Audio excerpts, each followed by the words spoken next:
마약 문제가 사회적으로 심각해지고 있지만 그 마약에 빠지고 난 이후에는 정작 어떻게 대처해야 될지 모르는 경우가 많습니다. 이런 상황에서 전북특별자치도 정신건강복지센터는 4대 중독, 특히 마약 중독 재활을 지원하고 있다는데요. 센터장이신 원광대학교 김대진 교수 스튜디오로 초대해서 자세히 알아보도록 하겠습니다. 교수님 안녕하세요. 네, 안녕하세요. 네. 마약 문제가 심각하다고 하는데 의료 현장에서도 실제 많이 체감하실 것 같아요. 어떠세요? 네, 원래 제가 이제 원광대학교 병원으로 오기 전에 네. 인천 참사랑병원에서 그 4년 동안 근무를 했었거든요. 네. 이제 그 인천 참사랑병원이 마약 중독 전문 병원인데 거기에서 이제 거의 제가 3년 동안 마약 환자를 보면서 거의 그 새로운 환자를 이제 신환이라고 하거든요. 신환. 네, 신환을 거의 매일 한 명씩은 봤던 것 같고요. 그리고 이제 그 신환들의 이제 예약이 진료 예약이 한 2개월, 3개월까지 좀 밀려 있었던 그런 게 있거든요. 그리고 여기로 와서도 여기가 이제 그 이제 원광대 병원은 이제 마약 치료를 거의 하지 않았던 병원인데 여기로 제가 오고 나서도 이제 조금 환자분들이 이제 점점 문의가 지금 많아지고 있거든요. 그래서 거의 매일같이 문의가 들어오고 있는 상황이고요. 그렇게 굉장히 지금 보면 그 양적으로 아주 그 문의도 많고 한 거 보면은 굉장히 심각한 상황으로 생각이 되고 있습니다. 그럼 뭐 거의 일상적으로 마약 환자를 마주하셨겠네요. 네, 그렇죠. 어떤 사례들을 좀 보셨어요? 너무 다양한 사례들이 뭐 많이 있는데요. 뭐 요즘 우리나라가 제일 그 많은 경우가 필로폰이거든요. 네. 그리고 필로폰 다음에 이제 그 대마, 네. 그다음에 합성 오피오이드 이런 식인데 뭐 이제 뭐 필로폰 환자분들은 이제 각성제 계통의 마약인데 뭐 흔히 이제 공격적인 행동을 하고 의심을 하고 이런 뭐 증상이 나타나죠. 이런 환자분들도 많이 있고 또 이제 그 이런 각성제 계통 약 중에서 다이어트 약이라고 하잖아요. 네. 요즘에 그래서 나비약이라고 하는데 이런 것들에 중독이 돼서 또 끊어지지 않아서 병원에 오신 분도 있고 뭐 졸피뎀이라든지 신경 안정제 같은 일반적인 병원에서 처방이 되는 약에 그 의존이 돼서 오시는 분도 있고 굉장히 다양합니다. 그 아까 뭐 인천에도 계시고 지금 이제 원대병원에서도 환자들 내원하는 환자들 지금 진료를 하고 계신데 뭐 뉴스에서 보면 요즘 뭐 청소년들 또 아이들까지 마약류에 빠진다 뭐 이런 얘기들이 실제 나와요. 교수님께서도 좀 실제 그렇게 어린 아이들 사례도 좀 본 적 있으신지 궁금해요. 네, 그 꽤 있습니다. 지금 원래는 한 50대, 60대, 뭐 40대, 50대, 60대 그가 많았다고 하거든요. 네. 근데 제가 이제 그 마약 진료를 하기 시작했을 무렵부터는 20대 환자분들이 굉장히 많았고 10대도 제가 종종 봤었거든요. 10대까지. 네, 중학교 다니던 학생도 제가 진료를 한 경험이 있습니다. 이 아이들은 어떤 루트를 통해서 마약에 접촉된 경우였어요? 보통은 이제 친구들, 이제 학생들 특징이 또래들 어떤 압력을 많이 받거든요. 그래서 친구들이 약을 하거나 이제 뭐 주변 지인들이 약을 하는 경우에 그것을 따라서 같이 약을 사용하는 경우들이 많이 있었습니다. 네. 그런데 이런 경우에는 또 해독법이 있는지 궁금해요. 막 이제 자라는 아이들 성장 단계인데 병원에서는 어떻게 좀 치료를 진행을 하세요? 너무 당연하게도 그 우리 사실 이제 뭐 다치면 그 뭐 피부가 이렇게 그 상처가 났다든지 했을 때 가장 좋은 방법은 상처를 보호해 주는 거잖아요. 네. 뭐 세균이 침투하지 못하게 보호만 해줘도 뭐 상처가 결국은 아물거든요. 네. 이 마약이라는 것이 이제 뇌의 독성 물질이기 때문에 사실 가장 첫 번째 단계는 당연하게도 마약을 더 이상 사용하지 못하게 단약을 유지시켜 주는 것이 일단 1차적인 해독 치료입니다. 그리고 처음에는 이제 단약 과정에서 이 금단 증상 때문에 굉장히 힘들어 하시거든요. 네.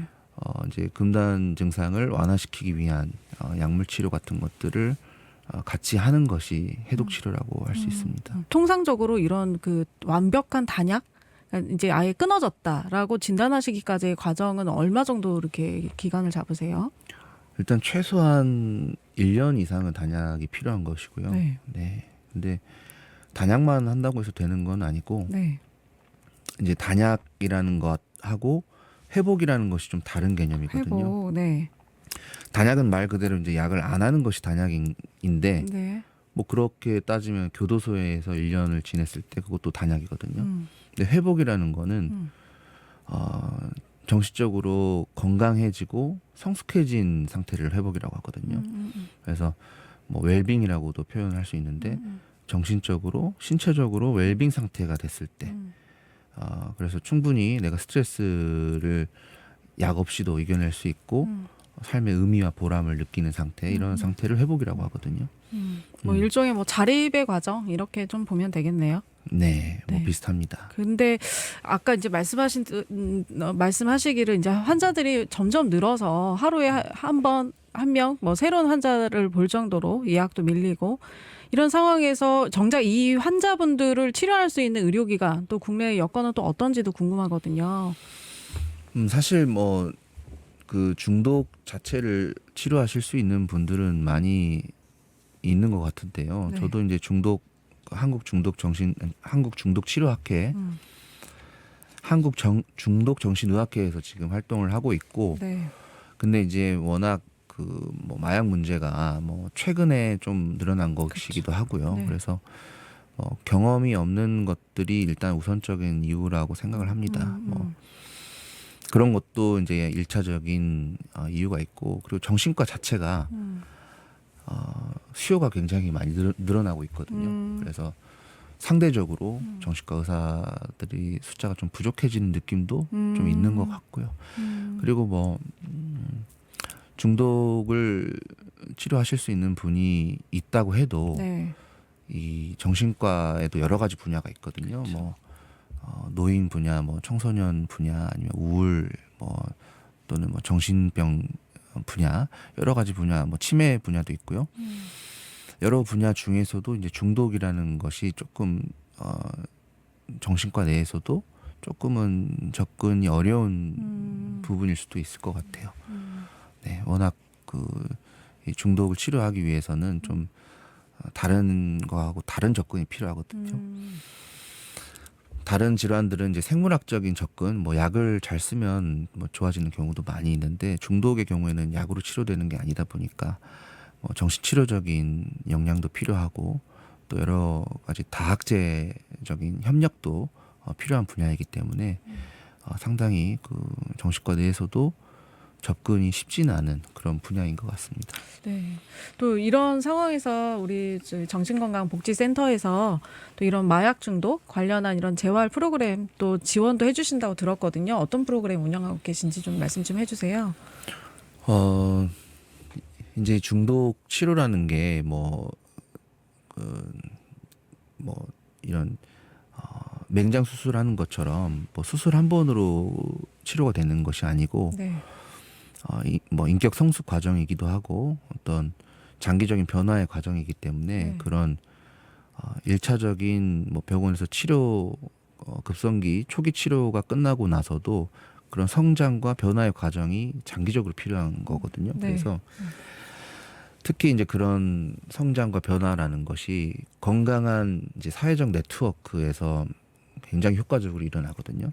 그래서 재활 치료를 보통 이런 회복자들, 네. 이 중독에서 회복하신 분들과 연결을 해서 그런 모임들이 많이 있습니다. 그거를 이제 그 약물 중독에서는 NA라고 하는데 익명의 약물 중독자 모임입니다. 뭐 자조 모임 같은. 네. 이제 이런 것들이 이제 AA라고 그래서 네. 익명의 알코올 중독자 모임에서 파생이 된 것인데 뭐 원리는 같습니다. 그리고 이제 그런 모임이 약물 특히 NA 모임이 전국에 없거든요. 네. 그래서 그 모임을 만들기 위해서 지금 저희 센터에서 그 약물 치료 모임의 전신인 독서 모임을 지금 운영을 하고 있거든요. 이미 하고 계세요. 네. 이렇게 좀 네트워킹을 하다 보면은 좀 현장에서 기대하시는 효과 같은 것도 있으실 것 같아요. 중독 이 치료 분야에서 이 회복자의 역할이 굉장히 큽니다. 그래서 의사 역할도 굉장히 중요하고 필요하지만 이제 그런 정도의 영향력을 발휘할 수 있는 지금 전문의 선생님들이 많지는 않기 때문에 회복자분들의 말을 환자분들이 굉장히 귀담아 듣게 되거든요. 왜냐하면 나하고 같은 경험을 한 사람이고 네.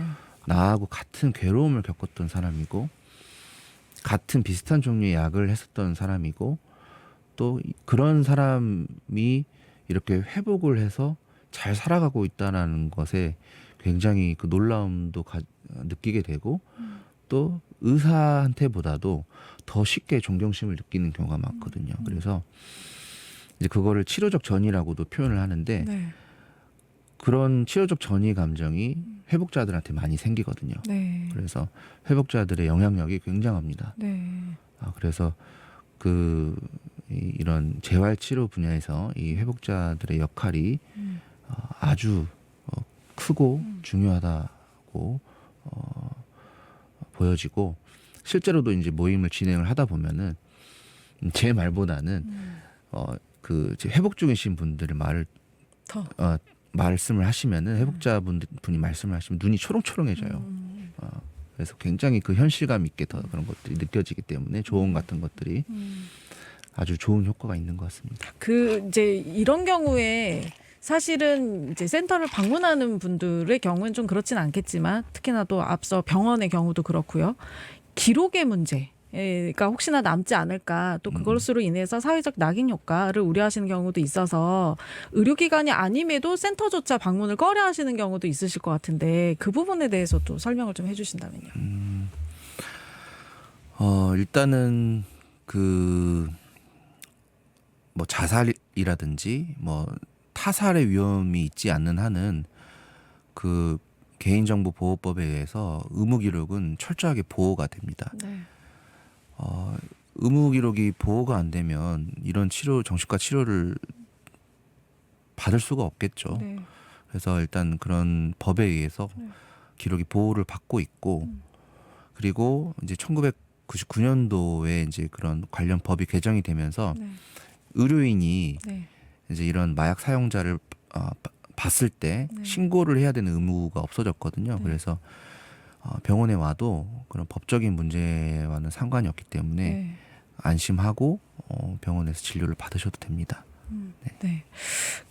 뭐 센터를 방문한다고 해서 이런 서비스를 받는다고 해서 이분들이 어떤 이렇게 비용이 발생하거나 이런 거는 아니시죠? 센터에서 다 전적으로 지원을 해주신다고 들었는데. 네, 너무 다행스럽게도 마약류 치료보 제도라 그래서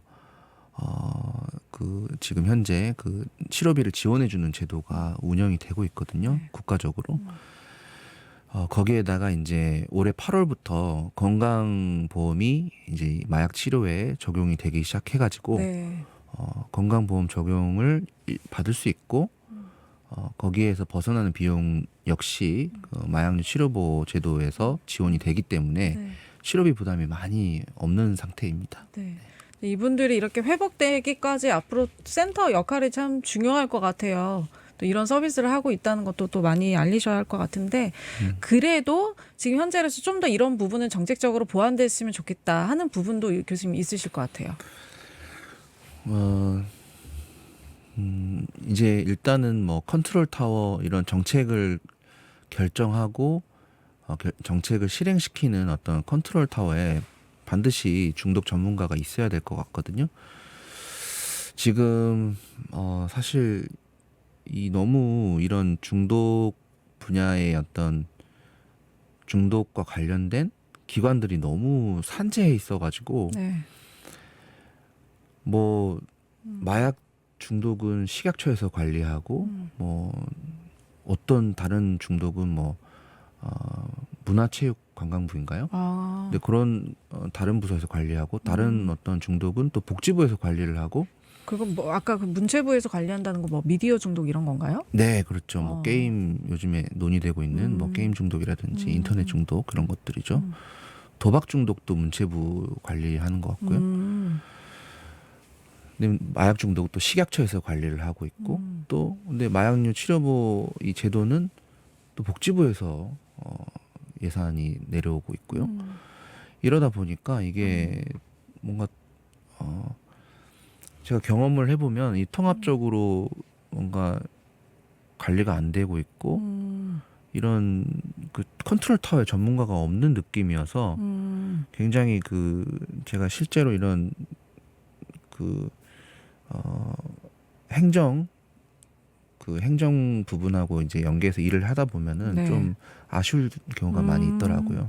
어떻게 보면 정신건강 전문가 입장에서 보기에는 이것도 중독, 이것도 중독, 이게 좀 종류는 다르지만 여러 분야에 흩어져 있는 그 중독에 관한 그 담당 부처가 나눠져 있어서 굉장히 좀 일이 여러 번 좀 혼재돼 있고 그러실 거, 산재돼 있으시겠네요. 네네, 일이 굉장히 중복돼 있는 일도 많고, 네. 그리고 뭐 예를 들어 식약처 같은 경우에서 이제 약사 선생님들이 이제 주축이 된 분야인데 네. 사실 약사분들이 이제 현장에서 네. 중독 환자분들을 보는 건 아니시거든요. 네. 그런데 이제 그 어쨌든 뭐 이런 이제 사실은 이런 정책 결정이라든지 마약 중독의 정책 주도를 일선에서 마약 중독을 치료하고 관리하는 분들이 이제 주축이 되면 훨씬 더 효과적인 어떤 정책들이 나올 것 같은데 그렇지 않다 보니까 좀 아쉬움이 많은 것 같아요. 앞으로 또 센터 차원에서의 역할도 고민하시는 바가 있으실 것 같아요. 어떤 부분을 좀 주안하실 건지 끝으로 한 말씀 해주시죠. 지금 저희 센터 올해 예산이 1억이거든요. 1억. 네, 근데 1억이면 사실 정신과 예산의 대부분이 인건비거든요. 네. 이제 이렇게 많은 이제 이런 중독 환자분들을 보려면 네. 사실 아주 많은 인력이 필요하거든요. 뭐 저 혼자 해서 되는 일이 아니고 뭐 이 여러 가지 행정적인 업무를 관리해 주실 수 있는 분도 필요하고 어떤 이런 재활 프로그램을 관리해 주실 수 있는 분도 필요하고 환자분들한테 연락을 할 수 있는 분도 필요하고 회복자분들도 필요하고요. 근데 이 정도 예산에서는 사실 뭐 한 2명, 3명 정도밖에 이제 일을 할 수 없는 구조이기 때문에 일단은 좀 더 사람 맨파워를 좀 보강을 하기 위해서 그런 것들이 좀 보충이 필요할 것 같아요. 저희가 지금 열심히 뭐 강의라든지 뭐 프로그램 개발이라든지 이런 걸 통해서 교육을 많이 하고 있긴 하지만 결국은 이런 뭐 정책적인 예산적인 지원이 뒷받침되지 않으면 조금 힘이 부족할 수도 있을 것 같아요. 네. 수요는 느는데 예산은 또 1억이라는 말이 또 의외이기도 하고 좀 충격적이기도 하네요. 네. 어찌됐든 이제 센터에서 아까 말씀하신 8월부터 그런 또 자조 모임, 그런 회복자 모임도 지원하고 계시고 또 그런 것들을 또 늘려나갈 계획이시니까 또 센터 통해서 또 회복하시는 분들이 좀 많이 생기면 좋겠습니다. 네. 이 방송 보고 마약 중독에 빠지신 분들 또 그와 관련된 가족분들, 지인분들이 센터에 많이 좀 문을 두드리시면 좋을 것 같아요. 네. 네. 앞으로의 활동 기대하겠습니다. 네. 교수님 오늘 말씀 고맙습니다. 네, 감사합니다. 네. 전북특별자치도 정신건강복지센터 센터장 원광대 김대진 교수와 함께 말씀 나눴습니다.